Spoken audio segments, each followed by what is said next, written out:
इसको ढक के रखो अंदर, बल्कि इधर बगल में ला के रख दो उसको।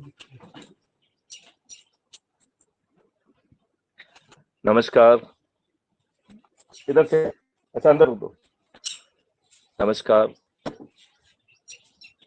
क्राइम फ्री भारत में आपका स्वागत है। मैं देख रहा हूं कि हमारे ग्रुप में एक अनावश्यक चर्चा का माहौल बना हुआ है। मैं उस पर एक डिटेल स्टेटमेंट देना चाहूंगा कि क्राइम फ्री भारत को बनाने के लिए ये बहुत आवश्यक है कि सभी तरीके के लोग जुड़े। दूसरी बात हमको जो ये समझना पड़ेगी, जो कि बहुत आवश्यक है, कि जो क्राइम फ्री भारत है वो आपकी सोच को नहीं बदल रहा है, वो आप में कोई बदलाव नहीं ला रहा है, वो आपके प्रोफेशन में बदलाव नहीं कर रहा है, वो आपको नई चीजें करने के लिए नहीं कह रहा है। हम जो है क्राइम फ्री भारत के तहत 5 सर्टेनिटी के साथ अपराध मुक्त भारत पैदा करना चाहते हैं, जिसकी पहली सर्टेनिटी है कि बिना थाने जाए एफआईआर दर्ज हो, जिसकी दूसरी सर्टेनिटी है कि अदना सा ordinary police officer technical support के माध्यम से 15 दिन के अंदर अकाट साक्ष्यों के साथ चालान न्यायालय में प्रस्तुत करे, जिसमें पीछे से बैकएंड से 137 करोड़ लोगों की भूमिका का स्कोप रहे, और वह जो है उनके संज्ञान में जो भी साक्ष्य हैं उन साक्ष्यों को गवाही को देने आदि में भी क्राइम फ्री भारत ऐप जो है should play a dominant role. तीसरा जो है, जैसा कि पहले में कहा गया है कि बिना थाने जाए आपकी एफआईआर दर्ज हो, ऐसे ही तीसरे चरण में हमारा कहना है कि हम बिना कोर्ट जाए कोर्ट ट्रायल करेंगे, और जो एक कोर्ट ट्रायल होगा वो आज के कोर्ट ट्रायल से 1000 गुना ज्यादा ट्रांसपेरेंट होगा, ज्यादा विधिवत होगा, और इसमें टेक्नोलॉजी का यूज होगा। तो इसे हमने डिस्ट्रीब्यूटेड वीडियो बेस्ड ट्रायल कहा है। तो जज महोदय अपने घर से जो है वो जज कर सकते, कोर्ट हेल्ड कर सकते हैं, उनका पीए अपने घर पे रह सकता है, डिफेंस लॉयर और प्रोसिक्यूशन लॉयर्स ये जो है अपने अपने जगह से पार्टिसिपेट कर सकते हैं, और एक थर्ड आई जो है वो हमेशा देखती रहेगी। यदि उसे लगेगा कि इन प्लेयर्स में से कोई भी अपना रोल ठीक ढंग से नहीं कर रहा है, तो उसको फिल करने के लिए it will become the interlocutor, it will become the intervener, and it will try to help out the court to reach out on the right decision.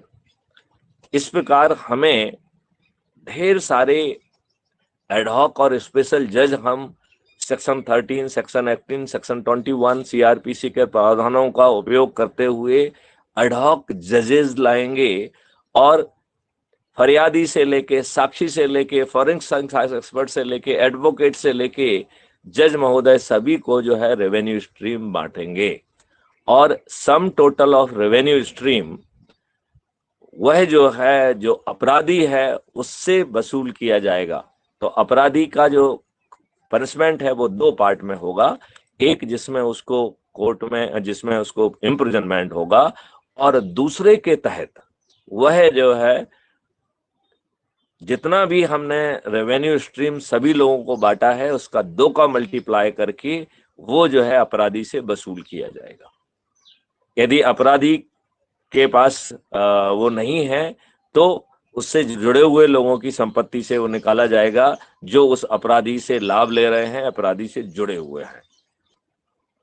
चौथा, national authority for scientific assistance in investigation and detection, जिसको हमने nickname digital Chitragupta दिया है। तो public की ownership में 4 तरीके की चीजें, ऐप रहेगा, सीसीटीवी रहेगा, आईओटी डिवाइसेस रहेंगे, ड्रोन रहेगा, जहां से हर जगह के जो ना एविडेंस कैप्चर होंगे, और वह जो है डिजिटल चित्रगुप्त के सर्वर पर चले जाएंगे, और डिजिटल चित्रगुप्त आपको जो है राइट टू प्राइवेसी देगा। लेकिन जैसे ही कोई आप अपराध करेंगे तो वही डिजिटल चित्रगुप्त आपके विरुद्ध जो है बिना थाने जाए एफआईआर भी दर्ज करेगा, आपके विरुद्ध अकाट साक्ष्य भी पेश करेगा, आपके पास में स्थित सीएफबी वॉलंटियर को भेज के आपको अरेस्ट भी कराएगा, 15 दिन में चालान पेश होगा और 30 दिन में जो है न्याय भी मिलेगा। लिहाजा कोई भी आपराधिक गतिविधि वो ज्यादा से ज्यादा 45 डेज ही सरवाइव कर पाएगी। और चूंकि आज अपराध अपने आप में एक बिगेस्ट सेक्टर ऑफ इकोनॉमी है, जितना पैसा आप अपराध से पा सकते हैं वह किसी भी व्यवसाय से, किसी भी इंडस्ट्री से नहीं पा सकते हैं। आप मुझे बताइए कौन सी ऐसी इंडस्ट्री है जहां एक फोन से एक खोखा आपके घर पहुंच जाए। लिहाजा आज की व्यवस्था, आज की लेजर व्यवस्था इस अपराधियों की जो है दुनिया के लिए जिम्मेवार है। अब जो है जब आपको सब कुछ ही मालूम है और डिजिटल चित्रगुप्त के पास आपकी 360 डिग्री हर चीज अवेलेबल है, और वह ये भी जानता है कि आप कैसे चलते हैं, कैसे मुस्कुराते हैं, क्या कपड़े पहनते हैं, कब क्या कपड़े पहने हैं, और आप अपराध करने का आपका पैटर्न क्या है, और वह आसानी से अनुमान लगा सकता है कि अब आप अपराध करने निकल रहे हैं और अब आप जो है तो आपको गिरफ्तार जो है किया जाना चाहिए। तो आपको वो स्मार्ट इंटरवेंशन प्रोसेस के तहत आपको गिरफ्तार करेगा, और कहते हैं हर कुत्ता अपनी गली में शेर होता है, लिहाजा वो आपको शेर की बजाय कुत्ते की हैसियत से गिरफ्तार करेगा और सर्टेनिटी के साथ गिरफ्तार करेगा। और जब डिजिटल चित्रगुप्त को हर कुछ ही मालूम है तो वह फिर आपको अपराधी क्यों बना रहने दे। लिहाजा क्राइम फ्री भारत की स्पेशलाइज्ड टीम आपके पास पहुंचेंगी, आपकी क्या स्किल सेट है, आपसे जो है विचार विमर्श करके आपको सर्टेनिटी के साथ रिहेबिलिटेट करेंगी और आप देश के लिए एक मीनिंगफुल रिसोर्स बन जाएंगे।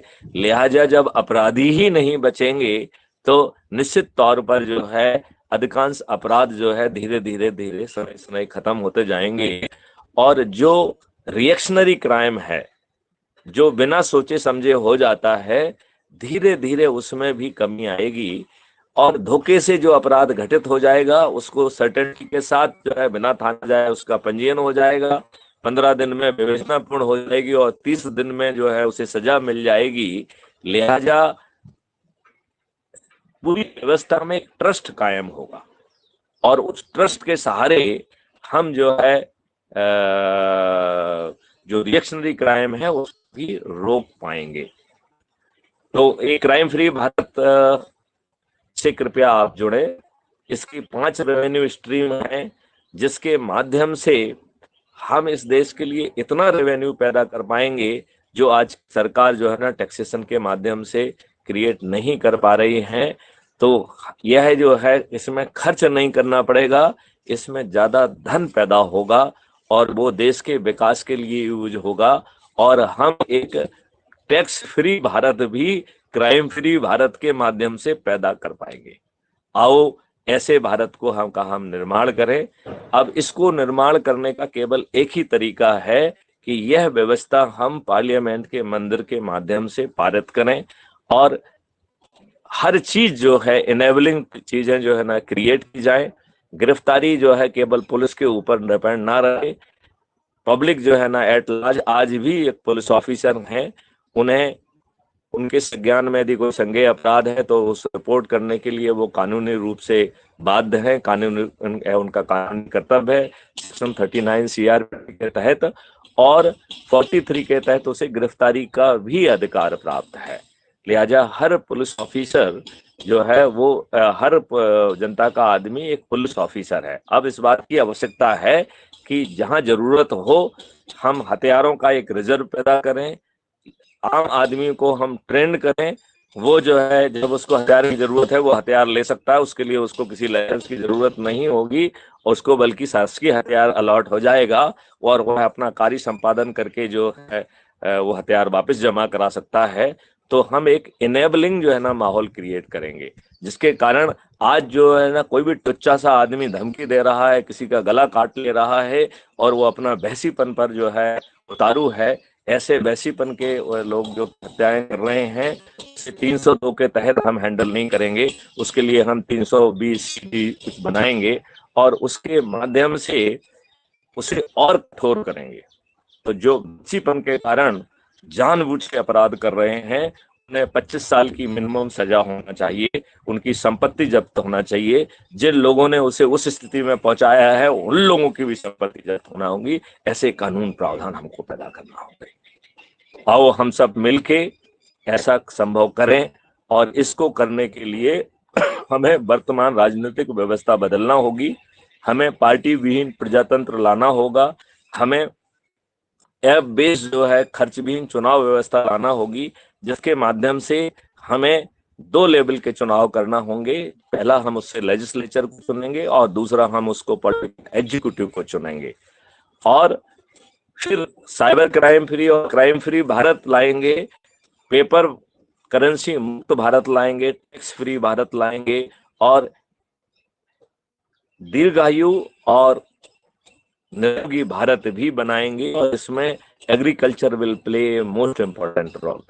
आज हमारी एग्रीकल्चर जो है, एग्रीकल्चरिस्ट जो है, वो चाहे माने ना माने, आज हमारे अन्नदाता कैंसर दाता बन गए हैं। उनके द्वारा जो केमिकल फर्टिलाइजर पेस्टिसाइड का ओवर यूज हो रहा है वो कास्टजनक है। उनके द्वारा हार्मोनल इंजेक्शन का यूज हो रहा है। तो गाय भैंस बकरियों में इंजेक्शन लगाए जा रहे हैं, फलों में इंजेक्शन लगाए जा रहे हैं, सब्जियों में इंजेक्शन लगाए जा रहे हैं, जिसके जो कि कास्टजनक है। और हम 16 करोड़ लीटर दूध पैदा कर रहे हैं और 64 करोड़ लीटर दूध हम कंज्यूम कर रहे हैं। तो 48 करोड़ लीटर दूध जो है, जो टैंकरों में पैदा हो रहा है और टैंकरों में बट रहा है, वो भी बिना एक जो है ना गायों के और बिना उनके, इसे आसानी से पकड़ा जा सकता है। यदि हमने इस सब को नहीं बदला तो एक रिसर्च कह रही है कि जो भी 4 साल तक लगातार ऐसे दूध या उसके प्रोडक्ट का उपयोग करेगा वह है कैंसर, 87% चांसेस हैं कि उसे कैंसर होगा। इसका मतलब है यदि हमने इस व्यवस्था को नहीं बदला तो आगे चल के हर 3 में से 2 व्यक्ति कैंसर से पीड़ित होंगे, और जब 2 परिवार के 2 सदस्य जब कैंसर से पीड़ित होंगे तो तीसरे व्यक्ति को जो है ना उसे अटेंड करने में अपना समय लगाना ही होगा।